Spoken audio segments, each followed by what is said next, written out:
Now I'll give the floor to Mrs. McAvan for 2 minutes. Thank you, Madam President. Linda McAvan joins the Labour Party in 1998 when she was also elected as a member of the Progressive Alliance of Socialists and Democrats in the European Parliament. As a member of the Committee for the Environment and Public Health, Linda has been tasked by the European Parliament to lead the Tobacco Products Directive. What the law is really about, it's about what kinds of tobacco products should be on the market. And we've seen a rise in recent years of gimmicky products aimed to recruit young smokers, because we know that a lot of older smokers are quitting. So if I'm a tobacco company, I've got to recruit new people to smoke. I've got to have a new generation of smokers. So you develop marketing strategies and products aimed at young people.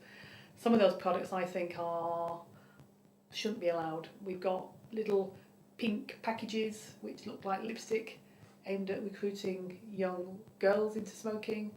We've got all sorts of different gimmicky packages targeting young people. And there's some there who say, oh, it's up to the market will decide.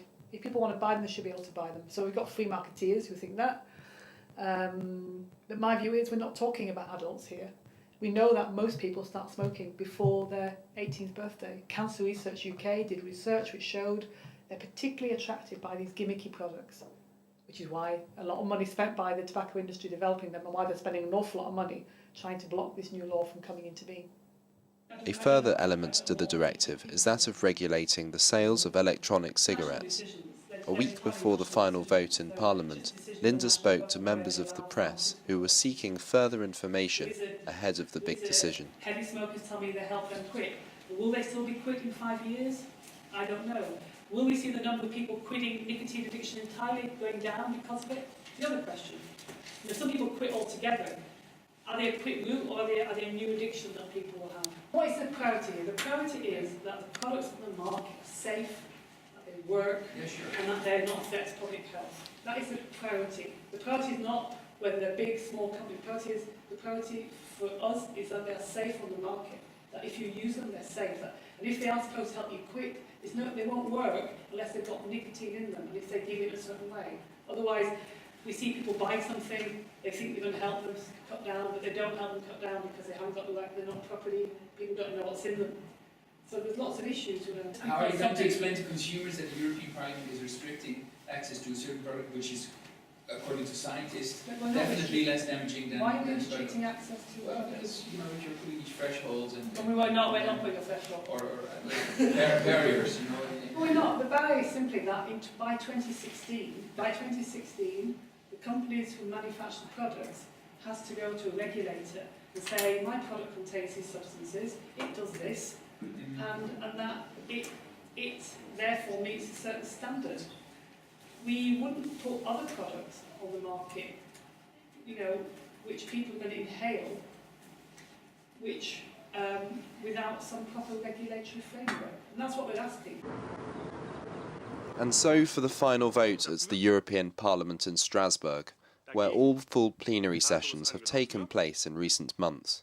MEPs voted to have large warnings on cigarette packages and roll-your-own packets, as well as banning slim cigarettes and flavours such as menthol. While this is still not technically law, Parliament still has to negotiate a final outcome with the European Council. Today's vote will make possible some significant changes to the Tobacco Products Directive. Stephen Hughes has been a Labour Party member of European Parliament since 1984. Born in Sunderland, Stephen represents the northeast of England. He sits on the Committee for Employment and Social Affairs, such as this voting session on laws governing migrant workers, an area that he feels will provoke a shift in power to the right. We'll see Labour and Conservative voters both move toward UKIP for a variety of reasons. I mean, a lot of them purely as a protest. They use the European elections as a protest vote. They don't see it as being important. It actually is very, very important. Those who are highly motivated, like UKIP, will have a greater share of the vote if we're not careful. It could also mean that some will move toward UKIP from Labour and from the Conservative Party because they're worried about migration. The Conservative government is stirring up fears about inward migration. This is something he made up for the last European campaign, but then when I ran the leadership of the group, it was resurrected as well. It's Hughes, your vote. It didn't work. Didn't work. How it didn't work? I put it on Facebook. It worked. It worked that I got elected back in the north of England, but it didn't work that I got elected. More saxophone. More saxophone, use your word. So I played the saxophone. That's with me with my family several years ago now. The saxophone still exists. Yeah. Are you still playing it a lot? Yeah. It's me meeting the Queen in my region. So you're retiring in May after 30 years here in the European Parliament. That will be a bit of a culture shock, won't it? In certain ways I will. I mean, I've joked with a psychiatrist friend of mine that I might need therapy after 30 years. I must be institutionalised. I certainly won't miss the travelling, which has got harder and harder over the years with lost routes and increasing numbers of people travelling. Ironically, I've said to people that I'm looking forward to doing some travelling when I leave, because I've been everywhere, but I've seen nothing.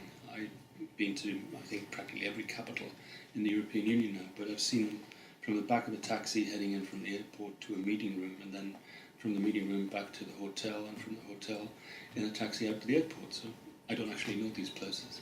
So I'll visit them and see them for real this time. And I think it's incredible that the company still try to shirk their responsibilities all these years later. It's unbelievable, isn't it? And that they continue, that people... Mikey Argy is a member of the National Advisory Council to the Thalidomide Trust. Thalidomide is a drug that was released into the market by the German pharmaceutical company Grünenthal between 1956 and 1962. Thought to help cure anxiety, insomnia and morning sickness in pregnant women, thalidomide led to approximately 10,000 infants being born with malformations of the limbs and internal organs across Europe, Australia and the United States. In 1971, 9 years after the drug was taken off the market, the German courts closed the criminal case against Grünenthal and a trust fund was set up for the children affected. However, the UK government has accepted that thalidomide victims are receiving insufficient funding to cover the costs of their illness, and the trust demands that Grünenthal pay compensation. Missing and deformed reproductive organs, missing and deformed sexual... Having failed as yet to receive any support from the European Commissioner for Health, Tonio Borsch, RG is pleading for MEPs to put pressure on Borsch to meet with the Trust and also open dialogue with the Social Affairs Commissioner. For this reason, I believe that specific assistance for mediation between thalidomide survivors and Grünenthal is best sought at national level, as Member States, governments and authorities have been more directly involved in any discussions, including survivors and their families, pharmaceutical companies and national compensation trusts. So in other words, the British taxpayer could pick up the bill. Yeah. How do we get Grünenthal to, if they won't respond except through the German legal system, how else can we do it? And one way is through public embarrassment. Yes. If we could get an initiative in the chamber in Strasbourg, if we could arrange an oral question with debate from the groups, and he would have to come to the plenary to respond. Who's to he? The abortion. Yes. He would have to come to the full chamber to respond. Right. Now, would he have the brass neck to come along and say, well, it's not my responsibility, it's Member States? I don't think so. I mean, I think he'd be squirming a bit on the spot. Well, also to get him in front of us, because I think that once I have the rest of my team with me, and we not lay into him, but we start the debate going, there is no argument. No. At the moment, it's just a piece of paper, and you can just smack away a piece of paper. Yeah, exactly. When you have three people sitting in front of you, it's a very different story, isn't it? Absolutely. Okay. So, yeah. Oh, so thank you very much for seeing good me. to see you. Yeah, you And too. we'll see each other again. I'm sure we will, and look forward to possibly meeting. Glasgow. Yeah, that would be fantastic. We'll pin him down. Lovely. Actually, we won't need to. He's a nice guy. Request is down. It's already requested? Good. We've already sent a request through. So we'll let you know. Lovely. Wow, thank you very much. There are some very responsible companies out there, but there are also some that just do not shoulder their responsibilities. And when that happens, it's the responsibility of us as lawmakers to try to make sure that we put in place the laws that bring them to account. We've been trying to put in place a law on what we call corporate social responsibility for a decade and more now, to get companies to act in a socially responsible way. And we haven't succeeded. The European Commission always says, no, what we need is a voluntary code of practice. Companies will do the right thing left to their own devices. Well, that's not true, sadly. We need something in the legal framework that requires good social reporting and accountability from companies. But that's a campaign that continues. Yeah.